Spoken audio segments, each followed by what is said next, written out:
Le collectif antinucléaire des Bouches-du-Rhône vous présente sa demi-heure radioactive de contre-propagande sur le nucléaire.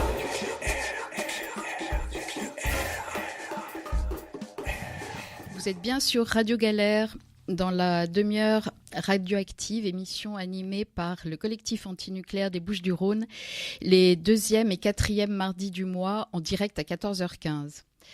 Nous considérons que nous sommes tous et toutes les cobayes de l'industrie nucléaire et que nous sommes tous et toutes les victimes potentielles d'une prochaine catastrophe.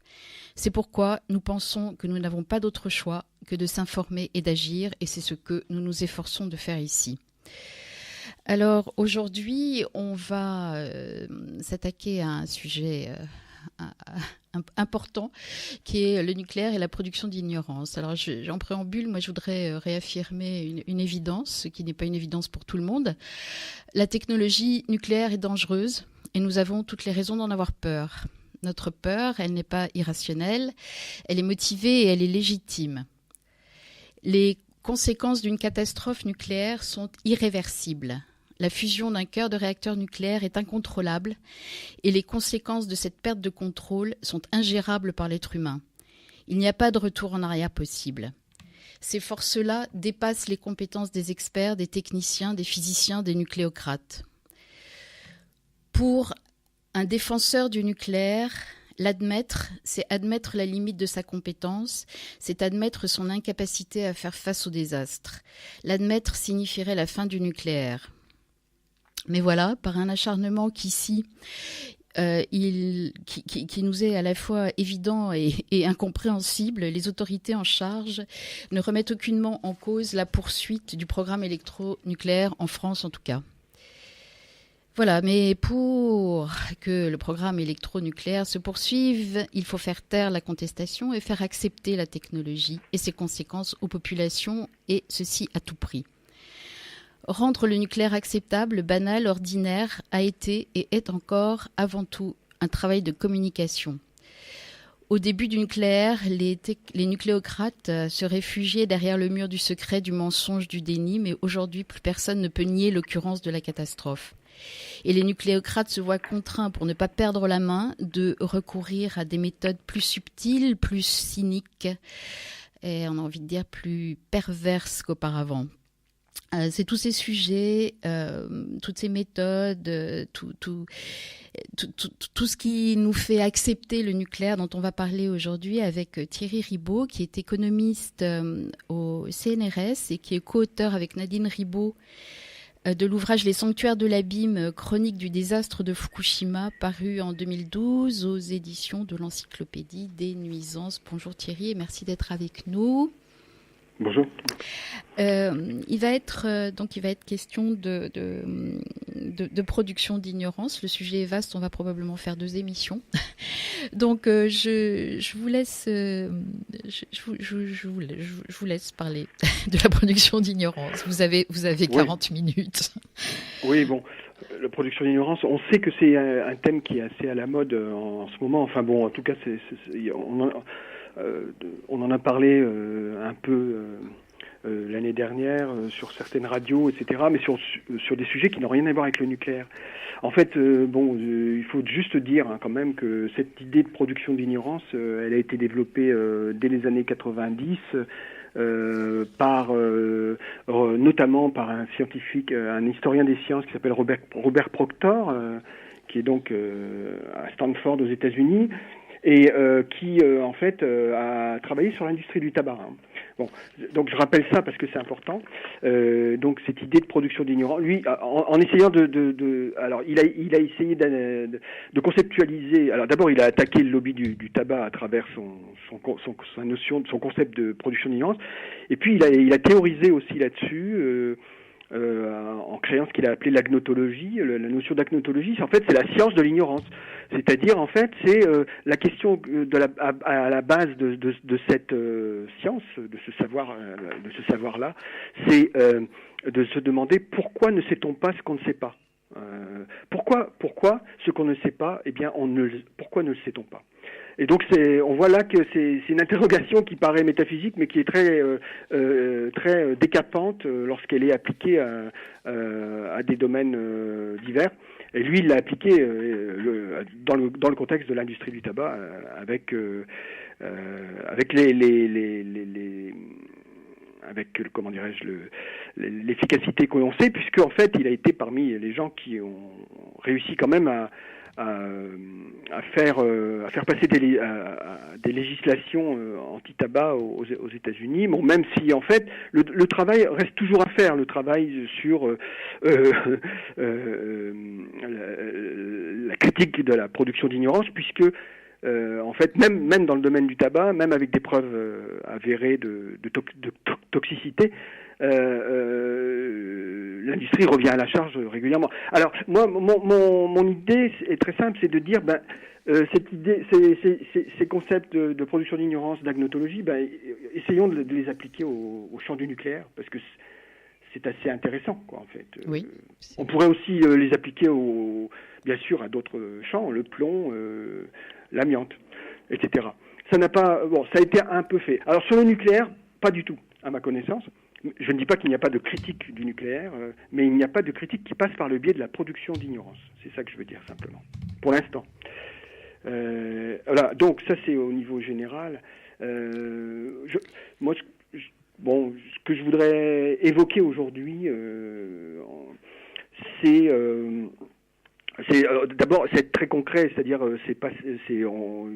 parler de ce qui se passe dans la situation du désastre nucléaire de Fukushima, en fait, en termes de production d'ignorance. Qu'est-ce que ça signifie dans ce contexte-là, concrètement? Et je pense qu'en fait, on peut diviser, après tout ça peut être discuté, hein, mais on peut diviser en deux grands champs de production d'ignorance. Un premier champ que moi j'appelle la réduction de la connaissance, ou on peut dire aussi réduction du savoir, de la connaissance, donc réduction de la connaissance du désastre de Fukushima et de ses dégâts. Et puis un deuxième grand champ qu'on n'abordera pas aujourd'hui, mais peut-être dans une autre émission, c'est l'axe de la production d'ignorance liée au fait que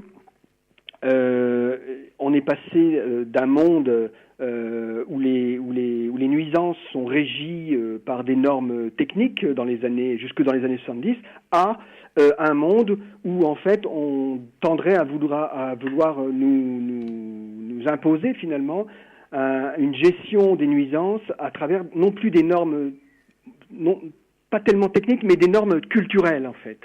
Et ça, c'est toute la programmation alors dans le champ du nucléaire, on retrouve ça typiquement dans le passage, dans le développement du principe du as low as reasonably achievable, hein, aussi la dose d'exposition à la nuisance devant être aussi faible qu'il est raisonnablement possible.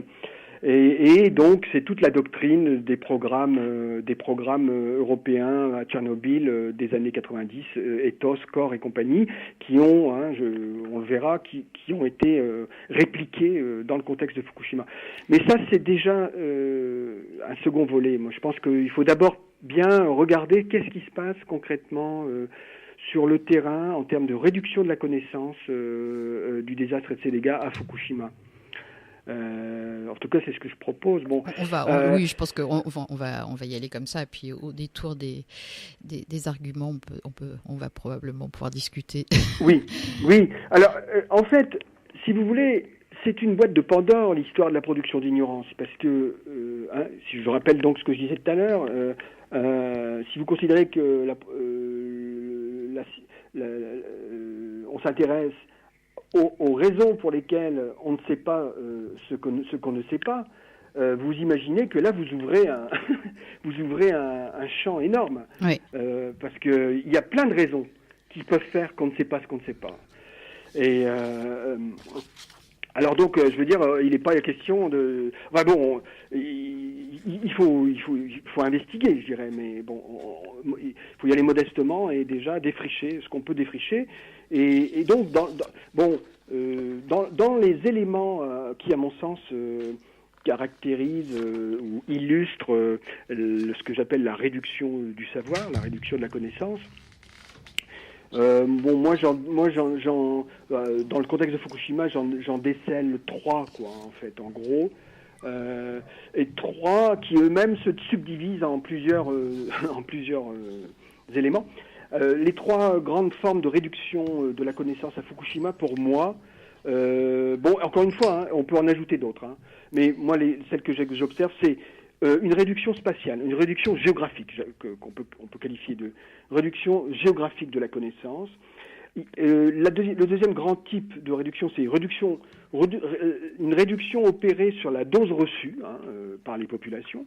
Et puis le troisième grand type, c'est une réduction de l'ampleur de l'enquête sanitaire qui est menée à Fukushima depuis maintenant 6 ans.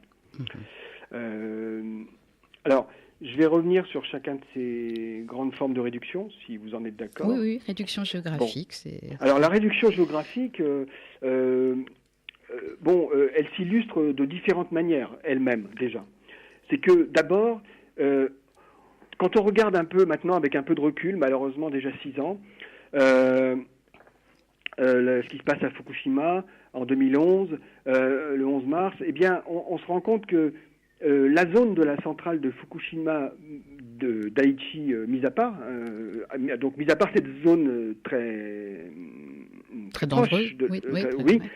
En fait, il n'y a jamais eu vraiment de zone interdite, en réalité. C'est-à-dire qu'en fait, même si certains journalistes se sont vantés de s'être rendus dans ces zones interdites, le fait qu'ils s'y rendent montrait très clairement qu'elles n'étaient pas interdites. Oui. Bon, mais ça trouble personne. En tout cas, il n'y a jamais eu de zone interdite. Il y a eu des limitations de passage, mais il y avait des possibilités de passage déjà, même dans les zones les plus fortement arrosées, si je puis dire. Donc déjà là, il y a un problème.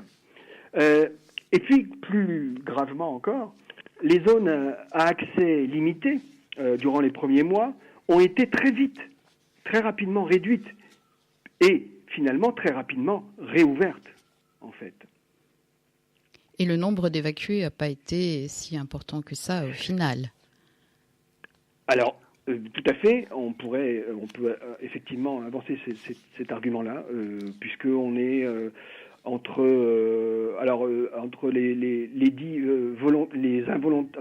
les évacués contraints et les évacués dits volontaires, alors les estimations sont très compliquées, mais il peut y avoir des discussions, mais bon. Sur les gens qui sont déclarés, en tout cas. Oui, on peut dire 150 000, 160 000. 160 000 sur 2 millions dans le département seul.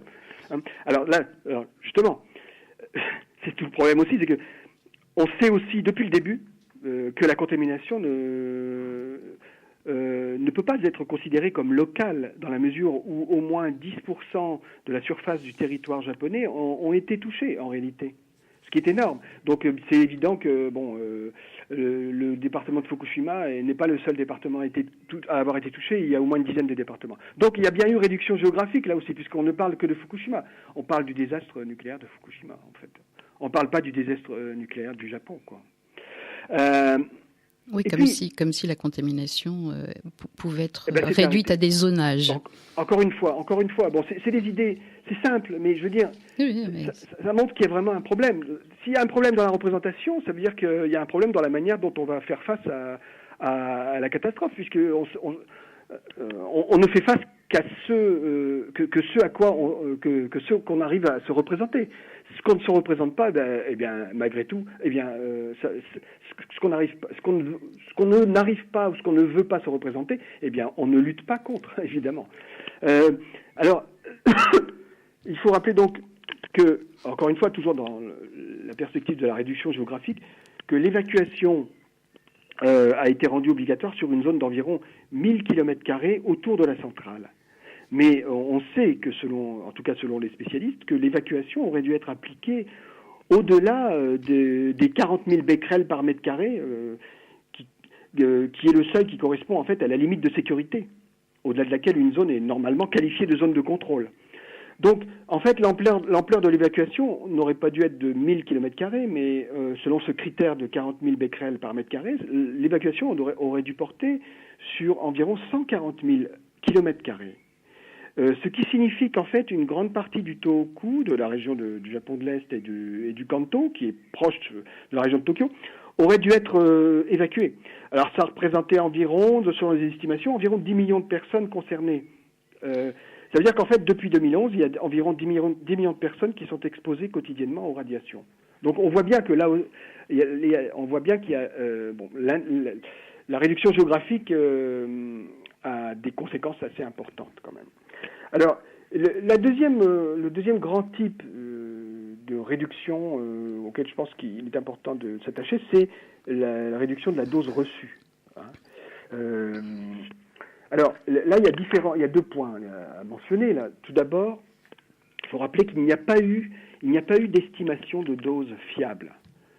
Et il n'y a toujours pas, bien sûr, d'estimation de dose fiable dans le contexte de la catastrophe de Fukushima. Là, je voudrais citer le professeur Tokonami, qui est en fait membre du comité de surveillance de l'enquête sanitaire de Fukushima. Alors lui, c'est un expert. Et alors, on lui demandait... c'était l'année dernière, je pense. Considérez-vous que l'estimation de la dose reçue par la population après l'accident nucléaire de Fukushima a été correctement menée? Ça, c'est la question qui lui a été posée. Et la réponse qu'il a apportée est la suivante, je cite, « Je pense que l'estimation de la dose reçue a été inadéquate. Il n'y a eu pratiquement aucune mesure de la dose d'exposition des habitants après l'accident nucléaire. La demi-vie de l'iode 131, qui est dommageable pour la thyroïde, est de 8 jours et ne peut être mesurée après. Tout ce que vous pouvez faire, c'est estimer rétroactivement la dose à partir de données fragmentées sur l'iode qui reste dans le sol et dans l'air. » Bon, les propos sont clairs. C'est l'expert, c'est un expert de l'enquête, du groupe d'enquête qui est censé mener la mesure, qui vous dit qu'en fait la mesure, elle est de mauvaise qualité. Alors incompétence ou volonté ? Je pense que... Alors là, vous attaquez tout de suite une question à laquelle moi je préfère... Non, mais c'est une question importante, mais moi je préfère pas y répondre maintenant. D'accord. Je pense que c'est au fur et à mesure de l'élaboration du tissu d'arguments qu'on peut avancer une réponse. Et loin de moi l'idée de répondre en normand. Mais il est évident qu'il va y avoir des facteurs des deux côtés. Je la posais parce que si elle était résolue, on ne serait pas en train de faire l'émission, en fait. Tout à fait, oui. Et de toute façon, l'incompétence est tout aussi... dommageable, oui. Dommageable et devrait être tout autant punie que la volonté de cacher, oui. Que le mensonge. Mais... Bon, on va affiner, mais donc premier aspect, pas d'estimation de dose fiable en ce qui concerne ce que les gens ont reçu comme en termes de radionucléides. Alors deuxième aspect de cette réduction de la dose du savoir sur la dose reçue, c'est une réduction des catégories de radionucléides qui ont été pris en considération. Là, c'est pareil. C'est assez courant. Enfin, ça c'est, oui, ça c'est Tchernobyl, c'est classique. Oui. En fait, ont été identifiés. Alors là, il suffit de regarder les travaux des spécialistes. Ont été identifiés dans le contexte de Fukushima au moins 14 types de radionucléides. Alors bien sûr, les classiques, l'iode 131, les deux césium 134 et 137, et du strontium 89. Mais en fait, donc il faut d'abord dire qu'il y a eu plein d'autres choses. Il y a eu d'autres radionucléides, notamment d'autres types d'iodes, 132, 133, 135, d'autres du strontium 90 également, du plutonium. 238, 239, 240, 241. Bon, et tout ça pas du tout en faible dose. Alors bon, et donc qu'est-ce qui s'est passé en termes de réduction? Pourquoi je parle de réduction du savoir là? Parce qu'en fait, évidemment, on s'est concentré au maximum sur 2 radionucléides, iode 131 et césium 137. Le reste est passé à la trappe, et pas seulement dans les médias, je veux dire, même dans les rapports officiels, finalement. Alors là, si je peux me permettre, c'est pas de l'incompétence. Là, ça n'est pas de l'incompétence. Le plutonium est mesurable. Et il a été mesuré, d'ailleurs. Et le plutonium, on n'en parle pas parce que les conséquences sanitaires sont effroyables. Oui. Et impossible à... Voilà. Impossible. Et le strontium également. D'ailleurs. Et le strontium également. Et tous les actinides mineurs qui sont absolument épouvantables. Oui. Oui. Alors, bon, de toute façon... Bon, alors moi mon approche c'est plutôt de dire, c'est de regarder, c'est pas pour l'instant c'est pas de regarder en termes de culpabilité, mais c'est de regarder en termes du mécanisme en fait de production de savoir ou au contraire de production d'ignorance. Et effectivement, ça on peut dire que ça en fait partie, la réduction du savoir concernant les types de catégories de radionucléides prises en considération. Alors le troisième grand, j'ai parlé de réduction géographique, réduction de la dose reçue, mais en fait, il faut parler, bien sûr, de réduction de l'ampleur de l'enquête sanitaire. Enquête sanitaire et enquête portant sur l'alimentation. Bon, là, je vais revenir plus en détail, parce que là, il y a évidemment beaucoup de choses à dire. En fait... d'abord, moi j'identifie 7 volets déjà dans le champ de la réduction du savoir dans le contexte de l'enquête sanitaire. Le premier aspect, c'est le fait qu'il n'y a pas eu de comparaison qui a été réalisée en termes d'impact sanitaire de la catastrophe de Fukushima avec les autres départements. Tout à l'heure, j'ai parlé de réduction géographique, c'était en termes de qu'est-ce qu'on mesure, qu'est-ce qu'on regarde, mais là en termes de retombées, etc. Mais là, il n'y a pas eu non plus de comparaison entre les départements adjacents qui, comme nous l'avons dit, donc, pour partie même, pour certains d'entre eux, ont été plus touchés que certaines zones de département de Fukushima.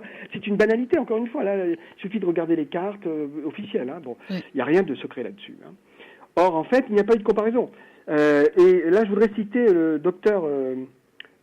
Kazuo Shimizu, qui est en fait l'ancien président du sous-comité d'enquête sur la thyroïde au sein de l'enquête de gestion sanitaire de Fukushima.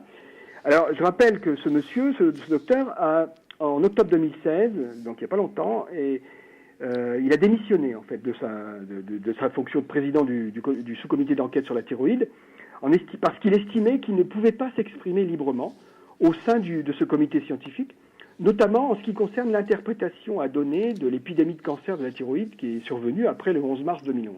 Alors, je voudrais citer ce qu'il dit. C'est un peu long, mais c'est important, parce que plutôt que de faire des suppositions. Oui. Alors, il dit « Je pense que l'épidémie de cancer de la thyroïde constitue un problème grave. J'ai donc suggéré durant les réunions des comités nationaux et départementaux qu'un examen similaire soit mené dans d'autres départements. Non pas des études de petite échelle, comme celle réalisée en 2012 par le ministère de l'Environnement dans 3 départements. Il s'agissait en fait de Aomori, Yamanashi et Nagasaki. Bon. Auprès de 4000 enfants, mais une étude sur l'ensemble de la population de moins de 18 ans dans plusieurs départements hors de Fukushima. Si une telle étude trouvait un taux d'occurrence identique, alors on pourrait en conclure que les cas observés à Fukushima ne sont pas liés à l'accident nucléaire. Dans le cas contraire, il y aurait alors une forte probabilité que les cas observés à Fukushima seraient l'effet d'une exposition à la radioactivité. Toutefois, mes suggestions, bien que répétées, n'ont trouvé aucun écho et ont été rejetées à plusieurs reprises avec l'argument suivant. C'est ce qui lui a été rétorqué donc. Il y a un problème moral associé à ce type de démarche et il y a beaucoup trop de préjudices pour les personnes concernées. Voilà ce qui a été répondu au docteur Shimizu qui demandait à ce que l'enquête sanitaire soit élargie. Vous pouvez répéter la dernière phrase ? Ce qui a été répondu. Il lui a été répondu, il y a un problème moral associé à ce type de démarche et il y a beaucoup trop de préjudices pour les personnes concernées. Qu'est-ce que ça veut dire ? L'argument, c'est qu'en fait, qu'on a retrouvé d'ailleurs, qu'on retrouve par ailleurs, c'est qu'en fait, il y aurait une espèce d'harcèlement qui serait opéré sur les enfants notamment, du fait qu'on leur demande de participer à des tests généralisés, quoi, en fait. D'accord.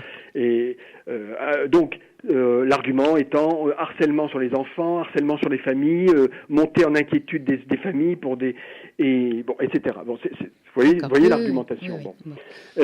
Donc voilà ce qui a été. Voilà. Là, on n'est pas dans des débats entre antinucléaires et pronucléaires. Là, on est dans des débats internes entre scientifiques dans le comité d'enquête sur la thyroïde, dans l'enquête de gestion sanitaire de Fukushima, entre des médecins. Vous comprenez ? Et eux, ces médecins-là, ils sont pas dans des histoires de savoir s'il faut arrêter le nucléaire, recommencer, le développer, etc. Ils sont pas là-dedans. Ils sont dans des discussions en interne. Oui, mais c'était pour ça que je me suis permis de vous faire répéter, parce que je trouvais que la réponse n'avait strictement rien de scientifique. Exactement. Exactement. Et ça aussi, ça fait partie des effets de la réduction du savoir. Il y a un moment donné où, à force de réduire le savoir, et ça j'y reviendrai plus tard, mais en fait on finit par parler de quelque chose qui n'a plus aucun sens en fait. Et on perd une forme de rationalité. Alors, autre aspect, deuxième aspect de cette réduction de l'ampleur de l'enquête sanitaire, c'est le fait que l'iode 131 n'a pas été recherché. Là, il faut rappeler que la Commission de sûreté nucléaire a recommandé de réaliser une enquête complémentaire le 30 mars 2011 en invoquant l'inadéquation du contrôle de la thyroïde qui avait été mené sur 1000 enfants. Toutefois, le quartier général spécial chargé des mesures d'assistance aux victimes du désastre a rejeté la recommandation en arguant, et là on retrouve une argumentation qu'on vient de citer précédemment. Donc voilà ce qui a été rétorqué lorsque, en mars 2011, donc tout de suite après la catastrophe, on a demandé à ce qu'il y ait une enquête qui soit faite sur la thyroïde. Une enquête supplémentaire ne peut être menée car elle ferait naître un degré significatif d'anxiété pour les sujets de l'enquête, pour leurs familles, ainsi que pour les communautés locales. Voilà encore, ce sont des scientifiques qui parlent donc à la commission de sûreté nucléaire de l'époque. Donc il n'y a pas eu d'enquête sur l'iode qui a été menée tout de suite. Alors bien sûr, après on a fait de la reconstruction de doses. Bon. Oui, ça. Mais alors, donc ça veut dire que sans données fiables, on peut tirer aucune conséquence. Enfin, on peut tirer aucune conséquence scientifique du. Exactement. Alors, ce qui s'est passé, c'est qu'après l'accident, juste après, les habitants du village d'Itate, vous savez, ce village qui a été particulièrement arrosé, touché, et ces habitants ont demandé à ce que des mesures soient effectuées pour mesurer l'iode, avant qu'il ne devienne indétectable. Mais bien sûr, on leur a répondu 5 mois plus tard, lorsque l'iode n'était plus détectable. Et il y a eu une campagne de mesure anthropogammamétrique qui a été annoncée afin de mesurer la dose interne des habitants de Fukushima. Toutefois, maintenant, l'estimation de la dose est dite impossible du fait de, je cite, manque de mesures directes auprès des habitants immédiatement après l'accident. Les experts gouvernementaux savaient pourtant que la demi-vie de l'iode est de 8 jours, de l'iode 131. Oui, ce qui ne les a pas empêchés de ne pas mener l'enquête au moment où il aurait été le plus utile. Alors, encore une fois, attention, il ne faut pas simplifier, parce que là, cette analyse, là, on est dans le résultat. Il faudrait véritablement analyser tout le processus bureaucratique interne qui a abouti au fait qu'on ne fasse pas la mesure dans l'instant, avant de conclure s'il y a une responsabilité pénale, etc. Moi, je suis pas là pour faire le procès, en fait. Mais il est évident, en tout cas, la conséquence, ça a été qu'on n'a pas mesuré au moment où il fallait mesurer. Ça, c'est certain. Voilà, on peut le dire, ça, sans ambiguïté. Et une troisième dimension de la réduction de l'ampleur de la quête sanitaire, c'est la faible considération et priorité qui a été accordée à la mesure de l'exposition interne, finalement. Durant la seconde réunion du comité de surveillance après la catastrophe, le fameux Shunichi Yamashita, qui était à l'époque le président du comité de l'enquête sanitaire, il déclare ce comité s'intéressera principalement à l'exposition externe et l'exposition interne sera considérée de manière périphérique. Donc dès le début, la couleur était donnée. En fait, le questionnaire de l'enquête sanitaire de Fukushima a finalement intégré un aspect sur une dimension, a intégré l'exposition interne en demandant aux gens de rendre compte de tous leurs faits et gestes entre mars et juillet 2011. Toutefois, l'exposition interne ne fait l'objet que d'une section très réduite, qui se situe en dernière page du questionnaire, où en fait chacun peut déclarer, je cite, toute consommation de produits ayant été cultivés à l'extérieur sur sol nu ou d'eau issu d'un système privé d'approvisionnement. Et la période de déclaration porte sur seulement 20 jours, entre le 11 mars et la fin mars. Donc, vous voyez, là concrètement, on voit bien que l'enquête sanitaire, dans son questionnaire même, n'a pas pris en compte l'exposition interne de manière flagrante. Il n'y a pas donc encore une fois, les résultats obtenus vont être très fragiles. Le président du comité, le docteur Auchy, le président du comité de surveillance, n'a jamais cessé de répéter, jusqu'à maintenant d'ailleurs, il dit, c'est une tâche future, le fait de s'intéresser à la dose interne, dont nous devons discuter et sur laquelle nous devrons prendre une décision. Pour l'instant, il n'y a pas eu de décision très forte prise en la matière. Le quatrième aspect de... Oui, pardon. Juste, si c'est pas une préoccupation, pourquoi ils essayent de décontaminer? Oui. Allô? Oui. Alors, la décontamination... de toute façon, la raison est simple. Oui,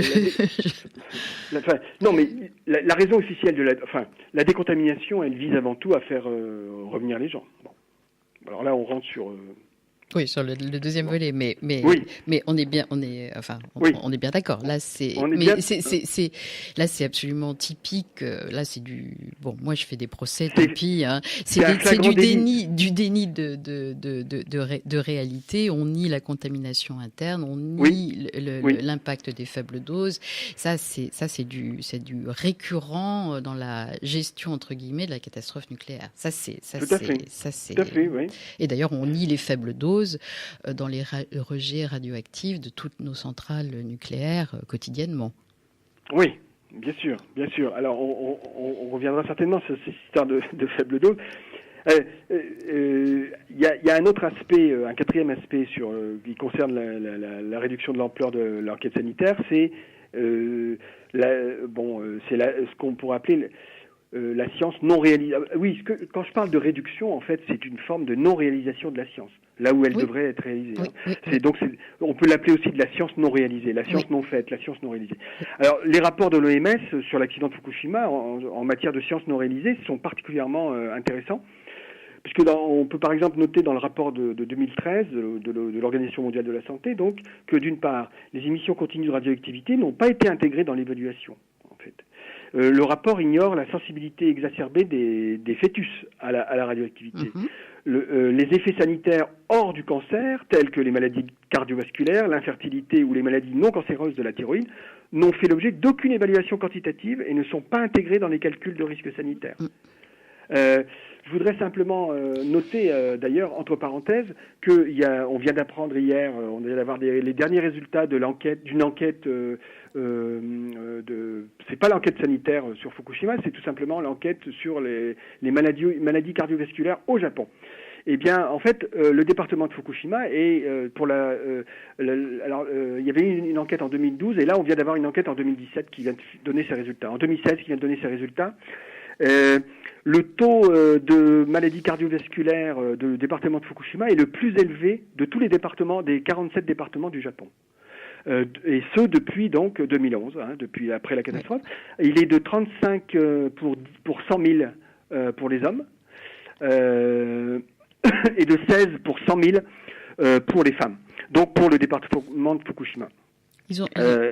Et donc, là ça rejoint ce que je disais précédemment, c'est Or, en fait, on voit bien dans les rapports de l'OMS sur les effets sanitaires liés aux maladies cardiovasculaires ne sont pas du tout considérés dans l'évaluation. Mais alors pourtant, ils auraient dû... puisqu'ils ont mesuré le césium, et qu'on sait que c'est le césium qui provoque ces maladies, non, ils n'ont pas fait le rapprochement. Oui, là, on est dans la production d'ignorance à l'état pur. De toute façon, c'est clair, c'est clair et net. Oui, il y a effectivement, on ignore là dans ce genre de positionnement un ensemble de données empiriques très largement partagé. Hein. Bon, je vais pas revenir là-dessus. Enfin, sur. Non, qu'est-ce qu'ils font de ces mesures ? Parce que là, en plus, comme les gens portent des dosimètres, enfin, je veux dire, il y a des mesures qui sont faites. On va admettre qu'elles sont pas biaisées. Qu'est-ce qui, enfin, ça, c'est une question. Qu'est-ce qui se passe avec ces mesures ? Qu'est-ce qu'on en fait ? Comment on les mouline ? Elles vont où ? Eh ben, elles servent d'abord à produire des rapports qui, en fait, sont très sélectifs dans ce sur quoi ils rapportent, ces rapports. Donc c'est essentiel. C'est d'abord ça, en fait. Hein. Après, il est évident qu'on peut supputer, même si on n'en a pas des preuves très très très fermes, qu'il y a une forme d'accumulation de connaissances et donc d'expérimentation, évidemment, qui est menée. Hein, ça, bon, oui. Oui, ça c'est sûr. Oui, c'est vrai que c'est vrai qu'on pourrait pointer le fait que finalement produire de l'ignorance, c'est une formule parce que en réalité on produit de l'ignorance, mais on produit une connaissance qui en fait est rendue secrète en réalité.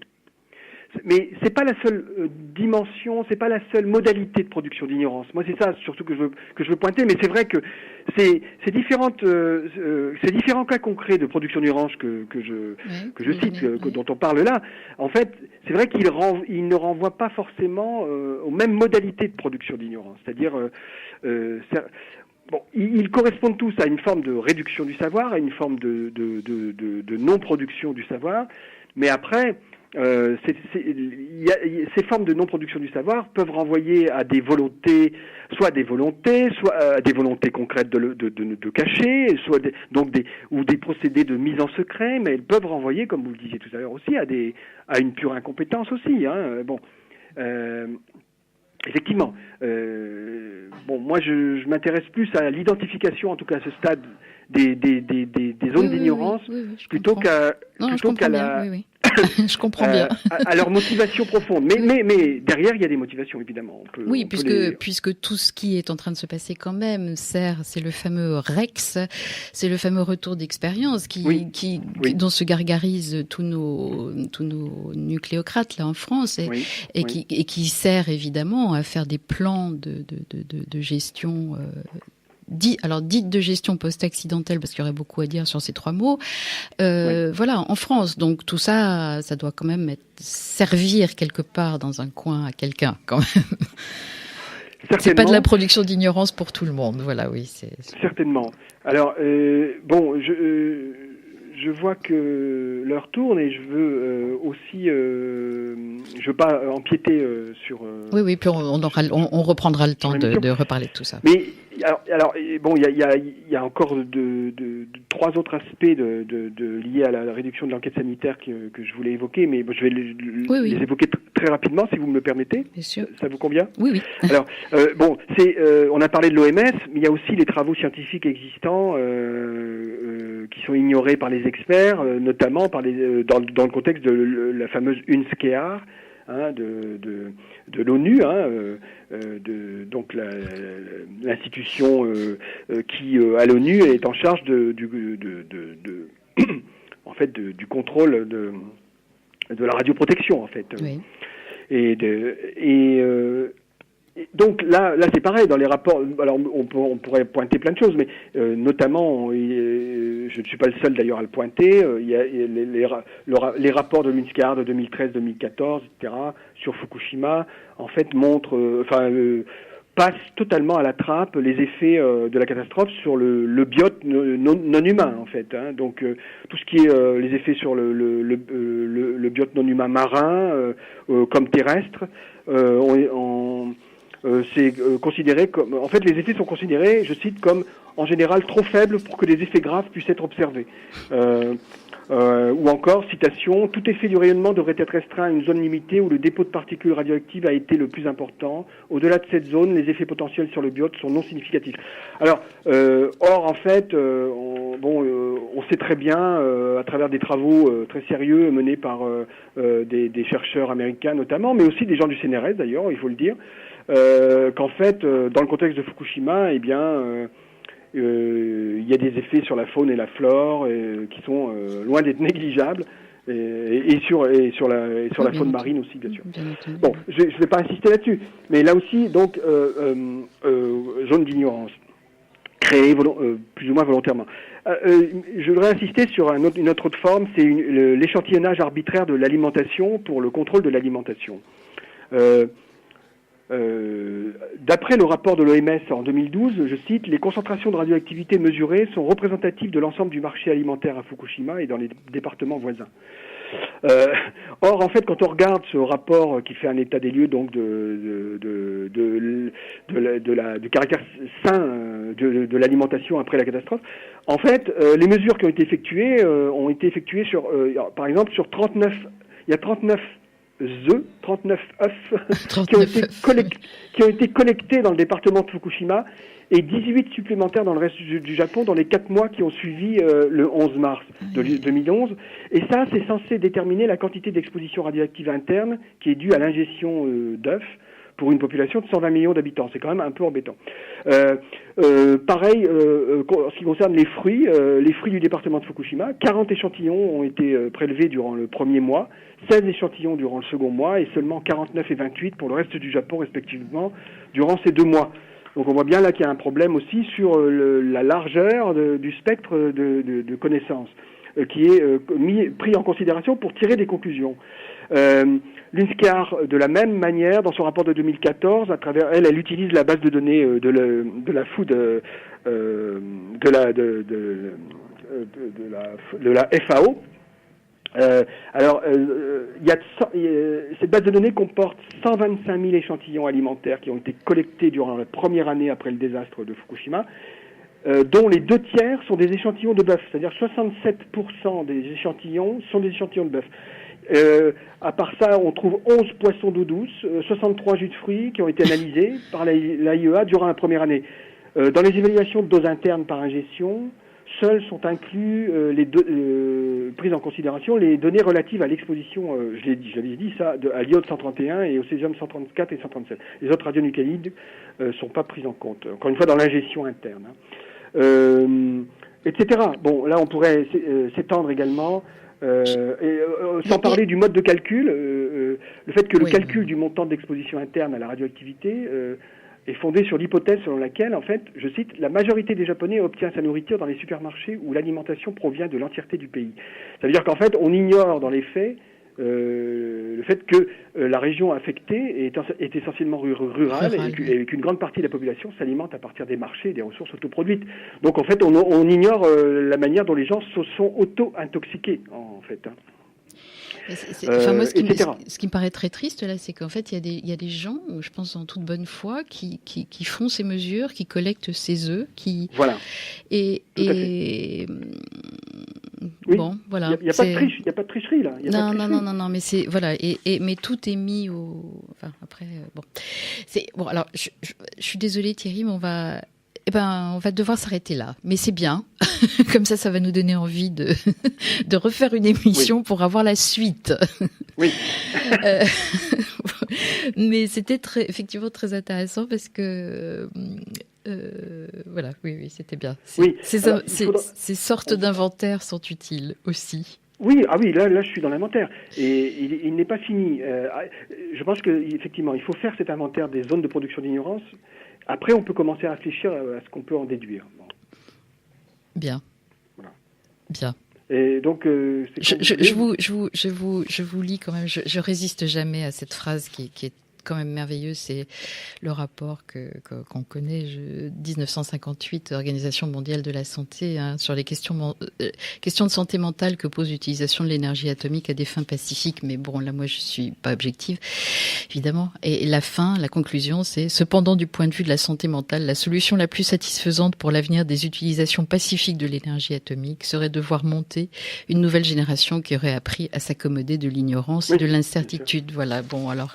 C'est chouette, hein. Ça c'était en 58, voilà. Oui. Alors, on pourra retracer la généalogie de ça, effectivement. Ça commence mal, effectivement. Ça commence très mal.